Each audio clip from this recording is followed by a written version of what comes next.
Hello बच्चा लोग, क्या हाल चाल, कैसे हो आप सब। उम्मीद कर रहा हूँ एकदम अच्छे से होगे, स्वस्थ होगे और अपने स्वास्थ्य के साथ साथ अपनी पढ़ाई का भरपूर ख्याल रख रहे होंगे। स्टूडेंट्स, 11 क्लास मतलब क्लास 11 के दूसरा चैप्टर एटॉमिक स्ट्रक्चर का क्वेश्चन नंबर 13वां इस वीडियो में सॉल्व करने जा रहे हैं हम लोग। क्वेश्चन है, जब हाइड्रोजन परमाणु के n बराबर 4, n माने कक्षा संख्या 4, ऊर्जा स्तर से इलेक्ट्रॉन जंप करता है और दूसरी कक्षा में चला आता है, तो आपको बताना है कि किस तरंग दैर्ध्य का प्रकाश उत्पन्न करेगा। स्टूडेंट, सवाल तो बनता रहेगा, बड़ा छोटा सा सवाल है, बना देंगे, तुरंत बना देंगे। सबसे पहले ये जानिए, जब इलेक्ट्रॉन हाई एनर्जी लेवल से जंप करके लो एनर्जी लेवल में आता है, मतलब कि ऊपर से कूदकर नीचे आता है, तो ऊर्जा का उत्सर्जन करता है।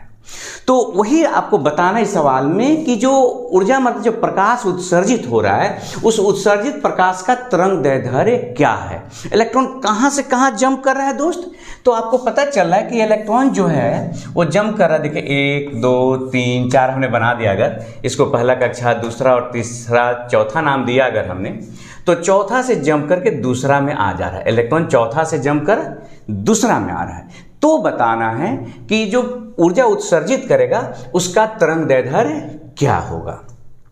मतलब हमें निकालना है कि लेम्डा क्या होगा।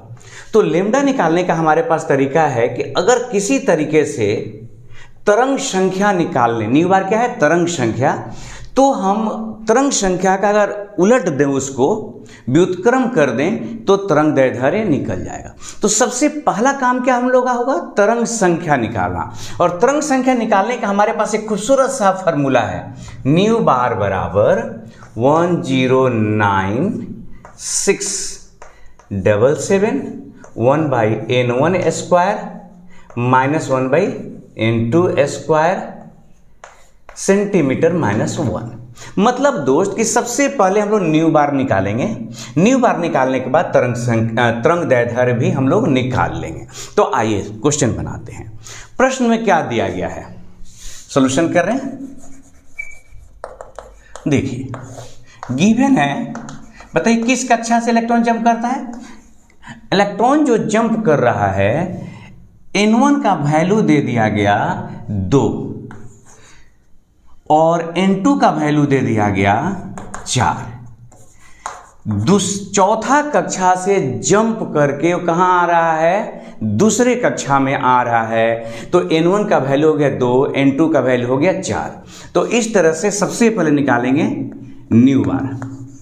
New bar equal to 1096777 1/n1 square minus 1/n2 square. ध्यान रखिएगा पर cm होता है। तो 109, देखिए ना कितना आसान है, इसका वैल्यू रख दिए 2 का स्क्वायर 4 और ये 4 का स्क्वायर हो गया कितना 16। थोड़ा सा इसको और आगे बढ़ाते हैं हम लोग, 1096, समझ रहे हैं स्टूडेंट्स, रियली बहुत आसान है। 1/4 1 कितना हो गया 16 पर cm। अब हम क्या करेंगे, पहले इसको सॉल्व कर लेते हैं। तो 4 और 16 का एलसीएम निकालेगा, कितना हो जाएगा 16 हो जाएगा।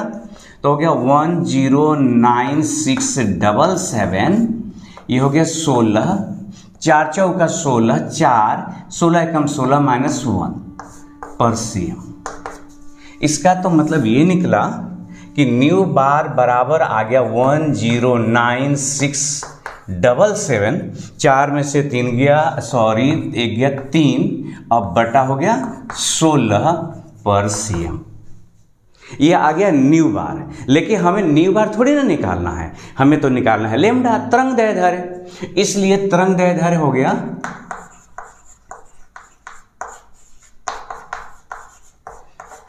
लेम्डा इक्वल टू 1/न्यू बार। तो ठीक है भाई, न्यू बार का वैल्यू है उसको उलट दीजिए। तो लेम्डा इक्वल टू आ गया, ऊपर हो गया 16, 1099677 और हो गया ये सेंटीमीटर पर, सेंटीमीटर से क्या हो गया सेंटीमीटर हो गया। आपने इसको भाग दिया, भाग देने के बाद आ गया ये गुणे 10 के पावर -7 सेंटीमीटर। अब देखिए ये हो गया आपका 486 इंटू 10⁻⁷। अब हम क्या करें, 7 को बदल रहे हैं किसमें, तो मीटर में। मीटर में बदलने के लिए हम क्या करें, इसमें 100 से 100 से भाग दे देंगे। तो जैसे 100 से भाग देंगे तो हो जाएगा 486 गुने 10⁻⁷ बटा 100, ये हो गया मीटर। ऊपर जाके कितना हो जाएगा ये, अब देखिए 2 घट जाएगा ना ऊपर जाकर, इसका मतलब हो गया 486 गुने 10⁻⁹ मीटर। अब जरा देखो दोस्त, 10⁻⁹ मीटर को एक नैनोमीटर कहते हैं। तो इसका तो मतलब हो गया सिंपल सा, देयरफॉर लैम्डा इक्वल टू 486 गुने 10⁻⁹ आप इतना लिख दीजिए मीटर, अथवा आंसर लिख दीजिए 486 Nm मतलब नैनोमीटर। समझे स्टूडेंट्स, कितना आसान था। सबसे पहले देखिए क्वेश्चन में कुछ बहुत सिंपल था, बहुत ही सिंपल है रियली। चौथा कक्षा से जंप करके दूसरा कक्षा में आ रहा है। तो हमने क्या किया कि सबसे पहले न्यू बार का मान निकाला, माने तरंग संख्या निकाला। तरंग संख्या निकल गया तो ये वो फार्मूला होता है लैम्डा माने तरंग दैर्ध्य बटा 1/न्यू बार। ये फार्मूला हमने लगा लिया और आसानी से हमने निकाल दिया तरंग दैर्ध्य। आप इसे नोट करें, ये 13 नंबर क्वेश्चन था, 14 नंबर भी क्वेश्चन था। सॉल्व करते हैं। आइए स्टूडेंट्स, क्वेश्चन नंबर वही 13 के बाद 14 सॉल्व करते हैं। बड़ा बेहतरीन क्वेश्चन है ये भी। क्वेश्चन दिया गया है कि यदि एक इलेक्ट्रॉन है और 5वीं कक्षा में है, तो आपको बताना है कि उसके हाइड्रोजन परमाणु का है 5वीं कक्षा में, तो आयनन एंथैल्पी के लिए कितनी ऊर्जा की आवश्यकता होगी। मैं आपको बता दूं, आयनन एंथैल्पी का मतलब होता है कि कक्षा में जहां पर भी इलेक्ट्रॉन रहता है उसको वहां से निकाल के बाहर कर देना। तो बाहर करने का क्या मतलब कि मान लीजिए कि 5वीं कक्षा में है तो कहां कर देंगे तो बाहर हो जाएगा, क्या छठा कक्षा में या 7वां या 8वां या 10वां, ना छठा ना 7वां ना 8वां ना 10वीं कक्षा में। वहां से इलेक्ट्रॉन को फेंक दीजिए अनंत के बाहर, माने अनंत वाले कक्षा में। अनंत के बाहर तो कुछ होता नहीं है। तो 5वीं कक्षा में एक इलेक्ट्रॉन है, उसको वहां से निकाल करके और अनंत कक्षा में फेंक देना है। उतना करने में, माने इतना काम करने में जो एनर्जी लगेगा, जो ताकत लगेगी ना, जो मेहनत होगा, उसका नाम होगा आयनन एंथैल्पी। तो क्वेश्चन यही है कि आप हाइड्रोजन परमाणु है, 5वीं कक्षा में इलेक्ट्रॉन एकदम घूम रहा है, चक्कर मारे जा रहा है, आपको आयनन उनको पकड़ना है और कहां फेंक देना निकाल करके, अनंत वाले कक्षा में। इतना एक करने में कितना ऊर्जा लगेगा आपको ये पता लगाना है। और फिर एक मजेदार बात दिया है कि अपने उत्तर की तुलना हाइड्रोजन परमाणु की आयनन एंथैल्पी माने पहली कक्षा से इलेक्ट्रॉन निकालने में, माने पहली कक्षा में इलेक्ट्रॉन चक्कर लगा रहे हैं और कहां करना, निकाल के फेंकना उसको, फिर अनंत। जब आयनन एंथैल्पी की बात चलेगी तो इसका मतलब हुआ कि जहां पर भी इलेक्ट्रॉन चक्कर लगा रहा है वहां से उसको निकाल के फेंक देना है। तो कहां फेंक देना है, अनंत वाले कक्षा में। याद रखेगा, जैसे दूसरा कक्षा में इलेक्ट्रॉन चक्कर लगा रहा है और आयनन एंथैल्पी पूछा जा रहा है, तो दूसरा से निकाल कर अनंत वाले कक्षा में फेंक दीजिए। उतना करने में जो ऊर्जा लगेगा वो आयनन एंथैल्पी होगा। पहला कक्षा में इलेक्ट्रॉन चक्कर लगा रहा है ना, तो आयनन एंथैल्पी माने उसको कहां निकाल के फेंकना है, अनंत वाले कक्षा में। अब इतना करने में ऊर्जा तो लगेगा, जो ऊर्जा लगेगा वो आयनन एंथैल्पी हो गया। तो आइए जरा सवाल बनाने की कोशिश करते हैं। सवाल बनाने के लिए भाई साहब हमें एक फार्मूला की जरूरत पड़ेगा। फार्मूला ये है कि आपके पास ये पता लगाना है कि जो कितना एनर्जी उत्सर्जित होगा। तो हम क्या करेंगे कि 5वीं कक्षा का ऊर्जा निकाल लेंगे और फिर अनंत वाले ऊर्जा का निकाल लेंगे कि कितना लगा, दोनों को घटा लेते हैं। तो दोनों घटाने का मतलब कि अगर हम इसको इस तरह से समझें कि कितना लगेगा, तो आप कह सकते हैं कि ये जो डेल्टा ई है, चेंज इन एनर्जी, अगर हम लोग इसको निकालें तो माइनस, आपको याद होगा 2.18 गुने 10⁻⁻18 1 आपका, अब जरा देखिएगा यहाँ से 1/n1 square minus 1/n2 square, ये हो गया आपका चेंज इन एनर्जी वाला जो फॉर्मूला लागू करते हैं वो होगा। ठीक है, तो अब हमारे लिए यहाँ पर n1 का मान क्या है और n2 का मान क्या है ये जरा देखना है। तो ये देखिए का इलेक्ट्रॉन कहाँ चक्कर लगा रहा है, तो इलेक्ट्रॉन चक्कर लगा रहा है, गिवन है n1 का मतलब है 5वीं कक्षा में इलेक्ट्रॉन चक्कर लगा रहा है। और 5वीं कक्षा से कहाँ निकाल के फेंक देना चाहते हो भाई? तो n2 बराबर उसको आप इन्फिनिटी माने अनंत में फेंक देना चाहते हैं। तो अब देखिए 5वीं से निकाल के अनंत फेंकने में कितना एनर्जी लगा, तो हम इसको डेल्टा ई कह रहे हैं। डेल्टा ई इक्वल टू मतलब 5वीं कक्षा का आयनन इंथैल्पी। इसका मतलब ये हुआ, ऐसे लिखते हैं आराम से, इसलिए 5वीं कक्षा का आयनन एंथैल्पी मतलब कि 5वीं कक्षा से निकाल के अनंत वाले कक्षा में फेंकने में लगा ऊर्जा कितना हो गया? तो डेल्टा ई इक्वल टू -2.18 गुने 10 के power -18 1/n1² minus 1/n2 square. आपको पता है ना जूल पर एटम होता है, ये होता है जूल पर एटम। तो वैल्यू रखिए आप -2.1। अरे बहुत इजी है, बहुत ही आसान। 1/n1 की जगह पर 5 का स्क्वायर माइनस 1/∞ का स्क्वायर, इतना हो गया जूल।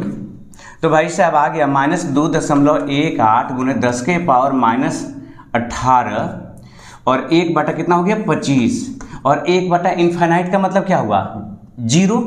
इन्फिनाइट का स्क्वायर इन्फिनाइट हो गया और उसके हो गया 0, तो ये आपने घटा लिया 0। इसका क्या मतलब हुआ कि आपका वैल्यू आ गया डेल्टा ई का -2.18 गुने 10 के पावर -18 डिवाइडेड बाई 25 जूल।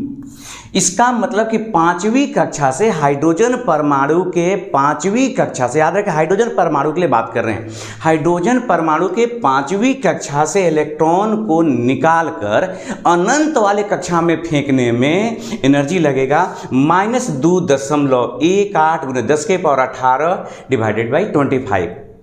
अब आपको तुलना करना है कि पहला कक्षा से कितना का अंतर हो रहा था। आइए एक बार फिर से देखते हैं। प्रथम कक्षा के लिए आयनन एंथैल्पी, प्रथम कक्षा के लिए आयनन एंथैल्पी। अच्छा दोस्त, सहूलियत के लिए इसको हम डेल्टा ई डैश मान लेते हैं। तो यहां क्या दिया, इसका मतलब कि n1 इक्वल टू 1 और n2 इक्वल टू क्या दिया हुआ है, फिर तो वही अनंत तक ले जाना है तभी तो इसलिए डेल्टा ई डैश अंतर करने के लिए -2.18 गुने 10 के पावर -18 गुने 1/1² माइनस 1/∞ वही इन्फिनिटिव का स्क्वायर है n2 के बाद। अब इसका मतलब फिर वही हो गया -2.18 गुने 10 के पावर -18 डिवाइडेड बाई 1। तब 1 छोड़ देते हैं, इसको लिखने की जरूरत नहीं, इतना हो गया जूल, 18 जूल। दोस्त अब हम जानना चाहते हैं क्या डिफरेंस है, तो ऐसा करते हैं, इसलिए एक काम करते हैं कि delta E dash divided by delta E कर देते हैं। तो जरा देखते हैं कितना आता है। डेल्टा ई का वैल्यू आ गया है -2.18 गुने 10 के पावर -18 जूल पर एटम डिवाइडेड बाई -2.18 गुने 10 के पावर -18 बटा 25 हो गया जूल पर एटम। तो ये कट गया, कैंसिल हो गया, ये कितना हो गया, तो हो गया 25। इसका क्या मतलब निकलता है, इसका सिंपल सा मतलब है, स्टूडेंट जरा ध्यान दीजिएगा इसका कंक्लूजन पर, कि 5वीं कक्षा से आपको जितना भी एनर्जी लगेगा निकालने में, उससे 25 गुना ज़्यादा एनर्जी लग जाएगा पहले कक्षा से निकालने में। इसका मतलब कि अगर ये नाभिक है 1 2 3 4 5 से हम बनाए हुए हैं, अगर इसका नाम आपने दिया, ये पहली कक्षा, दूसरी, तीसरी, चौथी और 5वीं, आगे भी एक को बना देते हैं, डॉट डॉट करते कर इन्फिनिटिव कर देते हैं। अरे यार इन्फिनिटिव ऐसे होता है। तो आप यहाँ से इलेक्ट्रॉन एक चक्कर लगा रहा है, यहाँ पर निकल के आपने फेंका इन्फिनिटी में, तो जितना एनर्जी लगेगा उससे 25 गुना कम लगेगा यहाँ से निकालने में। मतलब पहली कक्षा से एनर्जी जितना पहली कक्षा से इलेक्ट्रॉन को निकालने में अनंत